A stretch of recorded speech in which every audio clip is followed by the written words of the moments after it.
If you are watching this video, you probably had at least one astral projection, but then you found it difficult to go back and maybe you never even made it. And the same happened to me. And this is why I'm gonna share with you what are the things that might be your roadblock and how can you find a solution to overcome them and go back into the astral realm.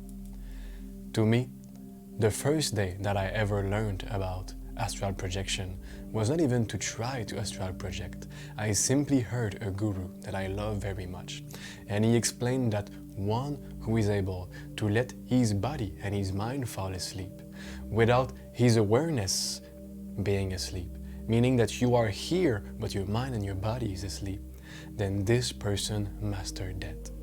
So right away, my willpower went to the top and I told myself, I gotta make it. I must master death, because in fact we never know when it's gonna happen. I could go to sleep and not wake up the next night, who knows? So I allowed my body to fall asleep and my mind to fall asleep, while I was still, like a still flame of consciousness, watching all that there is to watch, experiencing all that there is to experience, but yet not trying to really do anything particular. And this created my first astral projection. And then I thought, oh, I master astral projection. I can now do it anytime that I wish. And I found myself not able to go back.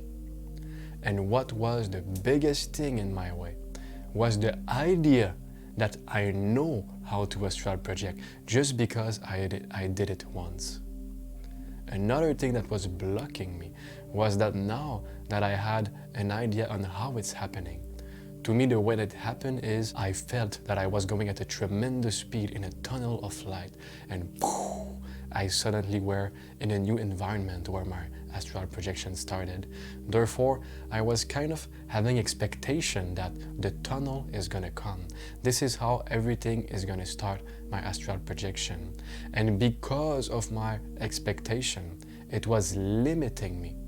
So first, if you have any expectation on how it should happen, take them, put them to the trash. They are worthless and they are creating limitation. And the reason is because I have found out that there is a multitude of ways of how the astral projection can happen. You can simply awaken in a dream. You can travel in a tunnel of light. You can start to float above of your body. You can even become a geometrical form. The possibilities are infinite. So don't stick to one. The more that you have a pre-established idea of how it's gonna happen, the less you would have chances of it working. And then I found myself trying new technique, such as energically and by imagination to rock my body back and forth until it goes out of my body. It worked for some people, but it didn't work for me. Then I heard that when you begin to feel weird sensations, such as when the body starts to turn around or you feel tingling or that you are floating, that you should try to, again, energically and by your imagination, roll your energical body to the side, and this will start an astral projection.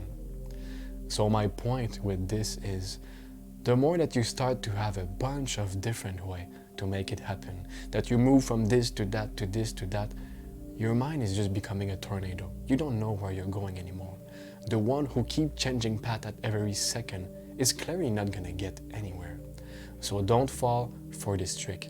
Remain with the true root of how to astral project, which is the way that Yogi did it.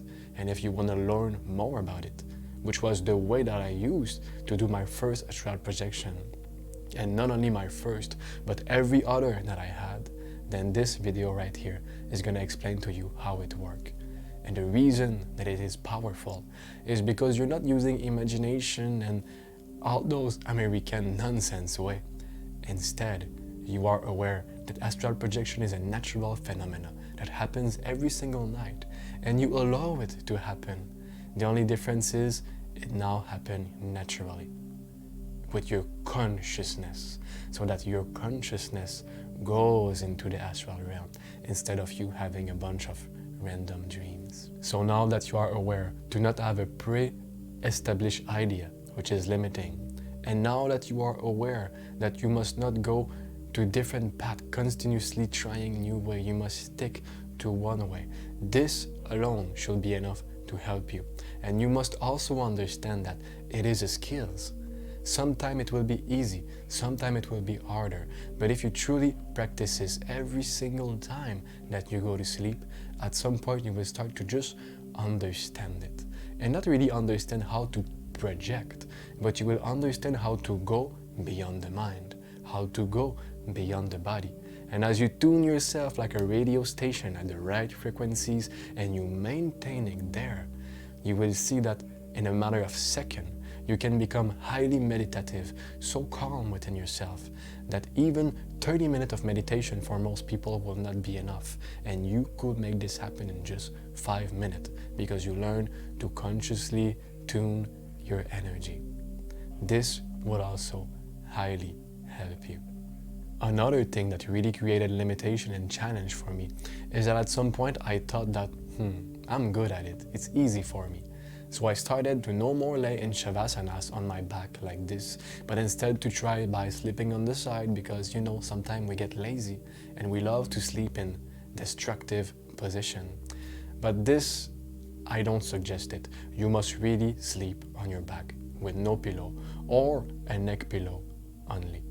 Because I found out that even if you do astral project in a wrong position, it will affect your power in the astral realm. It will lower your vibrancy and your possibilities of what you can do. And you will even lose consciousness faster, coming back to your body or just going into usual dream. So make sure that you lay in Shavasanas. And the last tip, your stomach. The more that your stomach is empty, the easier it is to astral project. So most people will tell you 2 hours before your astral projection attempt, you should make sure to eat nothing. But I will go further. I highly suggest 4 hours, 3 to 4 hours before your astral projection, make sure that you eat nothing. And as a bonus, there is one herb that is really helpful to make astral projection happen. It is called mugwort. And one crystal is the best for astral projection, and it is the one in my hand right now. It is called an apatite crystal. So how did your first astral projection happen? Or why do you want it to happen again? Let me know within the comment. I love to hear about you.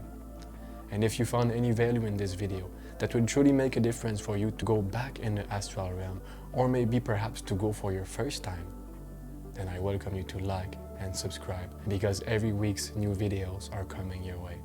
Thank you so much. Hare Krishna.